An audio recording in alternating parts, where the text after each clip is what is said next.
What would a Nader-Gonzalez administration do to prevent war profiteering? We have an excess profits tax the way we had in World War II and after. And you had a renegotiation board that would basically revise the contracts and demand the disgorgement of excess profits, like Halliburton, Lockheed, Blackwater, and so on. That's the minimum. The maximum we should do is basically look at it this way. Look, why do we allow corporations to have 95% of their business from the Pentagon anyway? It's the worst of all worlds. They waste and they're not accountable. You can't send their CEOs back home. You can't diselect them. And they determine more and more the military budget. I know people in the Pentagon who say there should be no F-22 aircraft. That's going to cost us $300 billion. No Osprey helicopter.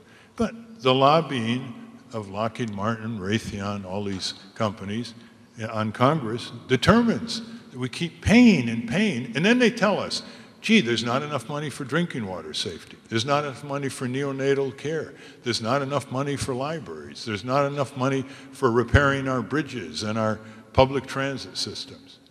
This is what the penalty is of allowing the largest military budget. It is now larger than all the other countries' military budgets in the world. And we have enough TNT equivalent to blow up the world 300 times and make the rubble bounce. See how it's endless.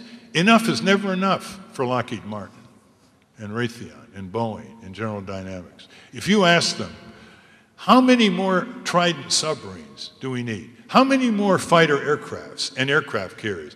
They'll never give you a limit. That's the nature of profiteering corporations. That's why every major religion in the world, eons ago, warned its adherents to not give too much power to the merchant class, because they just have one goal, more profit, and they'll trample over other values of a civilized society, including budgetary restraint.